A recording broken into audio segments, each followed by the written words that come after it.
Walk ಮೂಲ ಏನು? ನಾವು ಮಾತಾಡಬೇಕಾದ್ರೆ ನಮ್ಮ ಪ್ರೇರಣೆ ಮೂಲವು, ನಮ್ಮ ಆಲೋಚನೆ ಮೂಲವು, ನಮ್ಮ ಭಾವನೆ ಮೂಲವು, ನಮ್ಮ ದೈಹಿಕ ನೋವು ನಲಿವುಗಳು ಮೂಲವು, ಸಂಕಟ ಸಂತೋಷಗಳು ಮೂಲವು.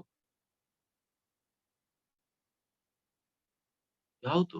ಆ ಭಾವನೆ ಎಕ್ಸೈಟ್ ಆಗಿ ಮಾತಾಡ್ತಿರೋ, ಒಂದು ಆಲೋಚನೆ ಮೂಡಿ ಮಾತಾಡ್ತಿರೋ, ದೇಹಕ್ಕೊಂದು ನೋವಾಯ್ತು ಅಂತ ಮಾತಾಡ್ತಿರೋ, ದೇಹಕ್ಕೊಂದು ಸಂತೋಷ ಆಯ್ತು ಅಂತ ಮಾತಾಡ್ತಿರೋ, ನಾಲಿಗೆಗೆ ಒಂದು ಸಂತೋಷ ಆಯ್ತು ಅಂತ ಮಾತಾಡ್ತಿರೋ, ನಾಲಿಗೆಗೆ ಒಂದು ಕಹಿ ಖಾರ ಅಂತ ನೋವು ಅಂತ ಮಾತಾಡ್ತಿರೋ, ಕಿವಿಗೊಂದು ಇಂಪಾಗಿ ಬಂತು ಅಂತ ಮಾತಾಡ್ತಿರೋ, ಕಿವಿಗೊಂದು ಕರ್ಕಶ ಬಂತು ಅಂತ ಕಣ್ಣಿಗೊಂದು ರಮಣೀಯ ದೃಶ್ಯ ಬಂತು ಅಂತ ಮಾತಾಡ್ತಿರೋ, ಒಂದು ಭೀಭತ್ಸ ಭಯಾನಕ ದೃಶ್ಯ ಬಂತು ಅಂತ ಮಾತಾಡ್ತಿರೋ. ಹಾಗೆ ಇಡೀ ಪಂಚೇಂದ್ರಿಯ. ನಿಮ್ಮ ಮಾತಿನ ಮೂಲ ಯಾವುದು? ಪ್ರತಿ ಕ್ಷಣ ಆ ಮಾತಾಡ್ಬೇಕಾದ್ರೆ ಅದಕ್ಕೊಂದು ಮೂಲ ಅನ್ನೋದಿರ್ತದೆ.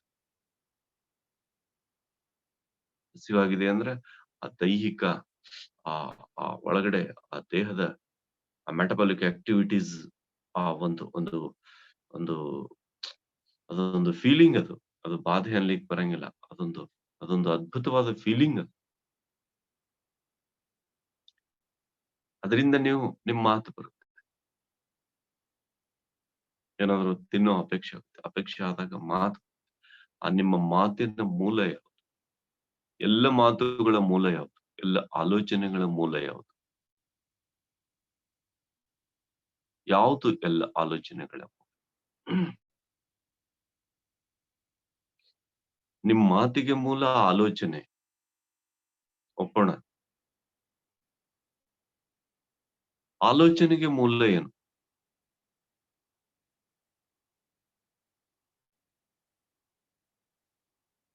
ಒಂದು ದೃಶ್ಯ ನೋಡ್ತೀರಿ, ನಿಮ್ಮೊಳಗ್ ಮೂಡೋ ಆಲೋಚನೆಗಳೇನು? ಇಬ್ರು ರಣೋತ್ಸಾಹದಲ್ಲಿ ಖಡ್ಗ ಹಿಡ್ಕೊಂಡು ಯುದ್ಧ ಮಾಡೋ ದೃಶ್ಯ ನೋಡ್ತೀರಿ, ಗದಾ ಯುದ್ಧದ ದೃಶ್ಯ ನೋಡ್ತೀರಿ, ಮಹಾವೀರರು ಆ ವೀರ ಶೂರ ಸ್ಥಿತಿ ಒಳಗೆ ಇದ್ಕೊಂಡು ಯುದ್ಧ ಮಾಡೋ ಸ್ಥಿತಿ ನೋಡ್ತೀರಿ. ಅವಾಗ ನಿಮ್ಮೊಳಗೆ ಕ್ರಿಯೇಟ್ ಆಗೋ ಫೀಲಿಂಗ್. ಒಂದು ಸೆಕ್ಸ್ ಪೋಸ್ಟರ್ ನೋಡ್ತೀರಿ, ನಿಮ್ಮೊಳಗೆ ಕ್ರಿಯೇಟ್ ಆಗೋ ಫೀಲಿಂಗ್. ಒಂದು ಅಕರಾಳ ವಿಕರಾಳ ರಾಕ್ಷಸ ಸ್ಥಿತಿ ನೋಡ್ತೀರಿ, ನಿಮ್ಮೊಳಗೆ ಕ್ರಿಯೇಟ್ ಆಗೋ ಫೀಲಿಂಗ್, ಥಾಟ್ ಏನು? ಅಲ್ಲಿಂದ ಬರುವ ನಿಮ್ ಮಾತೇನು? ಯಾರೋ ನಿಮ್ ಪಕ್ಕ ನಿಮ್ಮ ಆತ್ಮೀಯರಿದ್ದಾರೆ ಅಂತ ಇಟ್ಕೊಳ್ರಿ, ನಿಮ್ಮಿಂದ ಬರೋ ಮಾತೇನು? ಬಹಳ ಆತ್ಮೀಯರದಾರ ಅಂತ ಇಟ್ಕೊಳ್ರಿ, ಏನು ಮುಚ್ಚಿಟ್ಕೊಳ್ಳೋದಿಲ್ಲ ನೀವು ಅವ್ರ ಜೊತೆ ನೀವು ಮಾತಾಡೋ ಮಾತು. ಆ ಮಾತಿಗೆ ಮೂಲ ಎಲ್ಲಿಂದ ಬಂತು? ನೀವ್ ಯಾಕೆ ರಿಸೀವ್ ಮಾಡಿದ್ರಿ? ನಿಮ್ಮ ಆತ್ಮೋನ್ನತಿಗೆ ಅಗತ್ಯ ಇದೆಯೇ? ಅದಿಲ್ದೇ ಇದ್ರೆ ನಿಮ್ಮ ಆತ್ಮೋನ್ನತಿಗೆ ಹಿನ್ನಡೆಯೇ?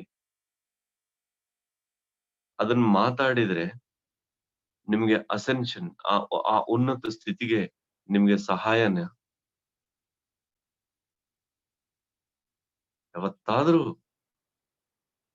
ಬಾಯಿಂದ ಒಂದು ಶಬ್ದ ಬರೋ ಮೊದಲು ಇದನ್ನ ನಾನು ಮಾತಾಡ್ತಾ ಇದ್ದೀನಿ, ಇದು ನನ್ನ ಆತ್ಮೋನ್ನತಿಗೆ ಸಹಾಯಕವೇ? ಒಂದು ದಿನನಾದ್ರೂ ನೀವು ಪ್ರಶ್ನೆ ಕೇಳ್ಕೊಂಡಿರೇನ್ರಿ? ಒಂದೇ ಒಂದು ದಿನನಾದ್ರೂ ನೀವು ಪ್ರಶ್ನೆ? ನ್ಯೂಸ್ ಪೇಪರ್ ನೋಡೋದು,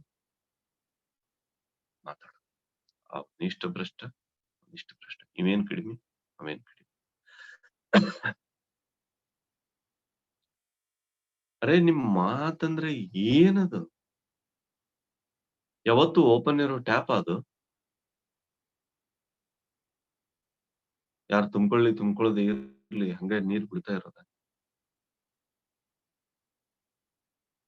ನಿಮ್ ಮಾತಿಗೆ ಮೂಲ ಎಲ್ಲಿದೆ? ದಿನಕ್ಕೆ 1000 ಮೂಲ ನಿಮ್ ಮಾತಿಗೆ, 1000 ದೃಶ್ಯ ನೋಡ್ತೀರಿ, 1000 ಮೂಲ ಮಾತು. ಒಂದು ಫೋಕಸ್ ಇಲ್ಲ. ಮತ್ತೆ ಕೇಳ್ತೀರಿ, ನನಗೆ ಧ್ಯಾನದಾಗ ಫೋಕಸ್ ಆಗ್ಲಿ.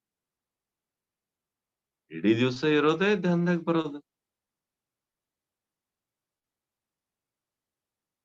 ಧ್ಯಾನದಾಗ ಬಂದದ್ದನ್ನ ಇಡೀ ದಿವಸ ಇಟ್ಕೊಂಡ್ರೆ ಅವಾಗ ಇಡೀ ದಿವಸ ಇರೋದು ಮತ್ತೆ ಧ್ಯಾನ ಬರೋದು. B focus. ಒಂದು ಸೆಕ್ಸ್ ದೃಶ್ಯ ಕಾಣಿಸ್ತು.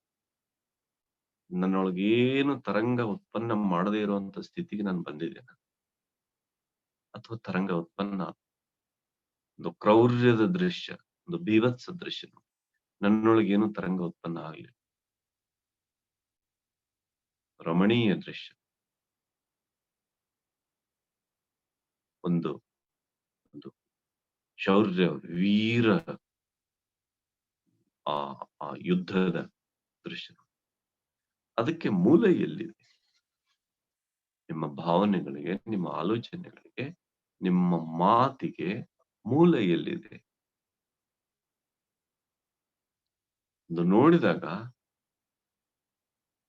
ಅದು ನನ್ನ ಫೋಕಸ್ಸಿಗೆ, ನನ್ನ ಆತ್ಮಸ್ಥಿತಿಗೆ, ನನ್ನ ಧ್ಯಾನ ಸ್ಥಿತಿಗೆ, ನನ್ನ ಬುದ್ಧತ್ವದ ಸ್ಥಿತಿಗೆ, ನನ್ನ ಜ್ಞಾನೋದಯದ ಸ್ಥಿತಿಗೆ ಪೂರಕವೇ ಅಂತ ಯಾವತ್ತಾದ್ರೂ ಒಂದ್ ಮಾತು ಕೇಳಿದೀವೇನ್ರಿ?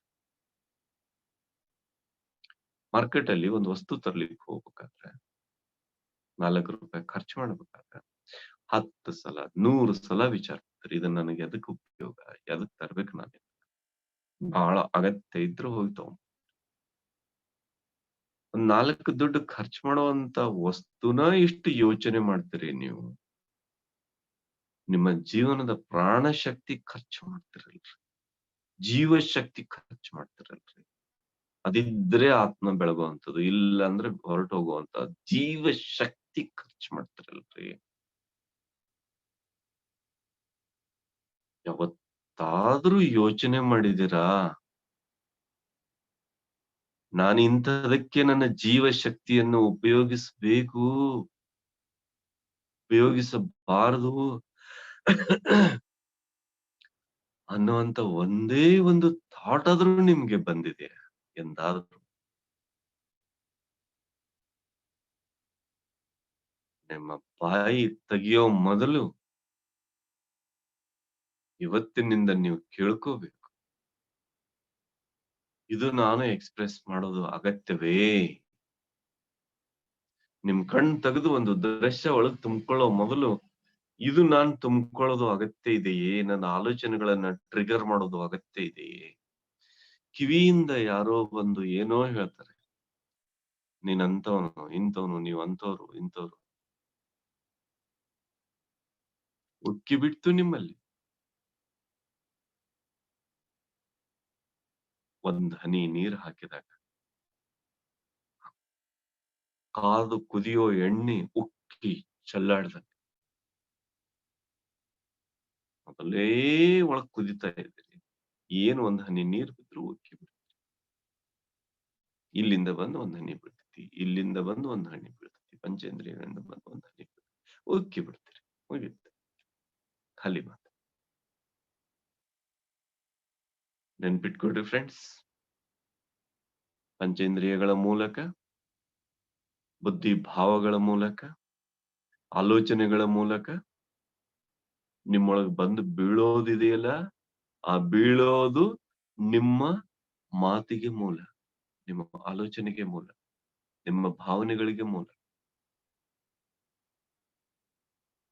ಆ ಬೀಳೋಕ್ಕಿಂತ ಮೊದಲು ಎಚ್ಚರ ಇರ್ರಿ. ಆವಾಗ ನಿಮ್ಮ ಭಾವನೆಗಳು, ಆಲೋಚನೆಗಳು, ಮಾತುಗಳು ಶುದ್ಧ ಅಂತ ಹೇಳ್ತಾ ಇದ್ರ ಮೇಲೆ ರುಮಿನೇಟ್ ಮಾಡ್ರಿ. ಇದು ವಿಡಿಯೋ ನಿಮ್ಗೆ ಆಡಿಯೋ ಮಾಡಿ ನಿಮ್ಗೆ ಗ್ರೂಪ್ ಅಲ್ಲಿ ಶೇರ್ ಮಾಡಿರ್ತಾರೆ. ಬೇಕಿದ್ರೆ ಮತ್ತೆ ಮತ್ತೆ ನೀವು ಕೇಳ್ಕೊಂಡು ಇದನ್ನ ಪ್ರಾಕ್ಟೀಸ್ ಮಾಡ್ರಿ. ಇದನ್ನ ಪ್ರಾಕ್ಟೀಸ್ ಮಾಡಿದ್ರೆ ಇವತ್ತೇ ಬುದ್ಧ. Thank you friends. ನಾಳೆ ಭೇಟಿಯಾಗೋಣ ಬೆಳಗಿನ ಜಾವದ. ಅದ್ಭುತ.